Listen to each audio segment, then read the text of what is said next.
Yeah. All right. All right, and now we are here sitting outside at a picnic table having some lattes. Cheers. With Jesse Goldencross, summoner of Aavegotchi. I mean, I think this is one of those projects that you don't really need to know too much about crypto to know what it is, because I think it's made a huge impact in the space. So can you introduce yourself and kind of give us a little bit of insight into like what inspired you and then how Aavegotchi came to be? Yeah, sure. So Aavegotchi is kind of designed to be very accessible to people who are crypto curious, and that was a big goal of ours from the very start, the inception of the idea. And that's because everybody knows a Tamagotchi, right? At least most of us do, especially our age. So it was like, all right, we want to communicate smart contracts and ways to use them in a way that is also, there's like a point of reference that we all recognize from the past. So it's like, oh, a Tamagotchi, you got to take care of it. It's a digital pet. We just took that and put it on chain. So Aavegotchis are 100% on chain.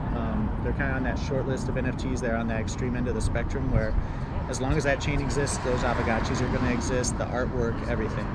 And so that was really important to us from a technical perspective.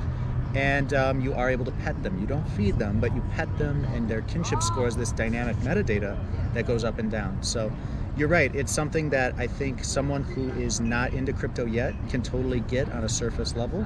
But then it also gets really interesting if you're interested in learning about, you know, some of these protocols and standards and things like staking.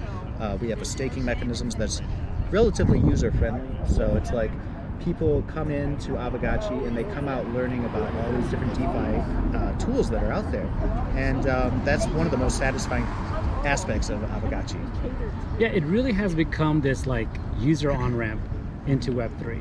So what are some of the things that you've seen that Aavegotchi is doing that maybe that wasn't the intent and has eventually maybe become part of the system, the process, that's basically the way that the community has used it, right? Is there something that Aavegotchi has kind of learned from their community that then it has implemented? Absolutely. So the community is really at the center, and you know, that's kind of like like everybody says that, right? But in our case, we really have attracted a very, I'd say, brain gain to the max in terms of there's Solidity developers that are coming in, indie game developers, brain surgeons that are just moonlighting in crypto, you know, and so we have an awesome Aavegotchi DAO. And I think the reason, unlike most NFT PFPs and things you may, you know, kind of associate with that, we started as a DAO with a kind of complex unique twist on our tokenomics using a bonding curve, and that attracted a certain type of user, I feel like, for those kind of those passionate people that really are interested in what we can do with smart contracts. And the result is we have our core team at Pixelcraft, about 35 of us, but we also have the Aavegotchi DAO and people that have kind of proven themselves and risen to positions of leadership within the community. And they have their own voices, their own projects. They're building with the primitives of the Aavegotchi NFTs. And we're getting other dApps and other products built around us now, where we're kind of finally realizing where we want to go with Aavegotchi as more of a protocol. So it's an open source, community-owned NFT gaming protocol. And that's really what we want to get to.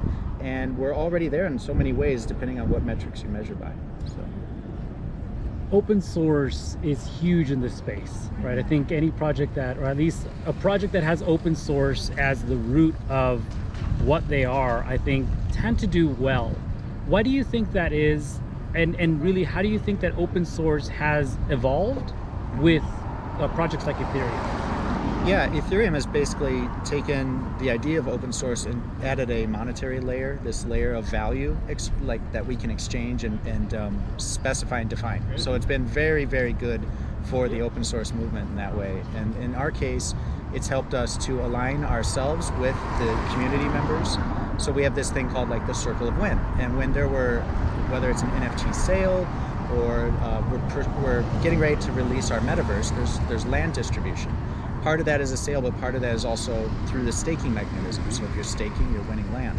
So the way we've aligned is we have this Circle of Win, which is like a certain percent of the pie is going to Pixelcraft to build, but there's also a rewards pool that if you're taking care of your Aavegotchi, you're petting it, you're adding clothes and dressing it, the more you do that, the more you do that, then the more value comes back to your Aavegotchi. You have access to those rewards pools. So it's really been about aligning incentives and experimenting with that.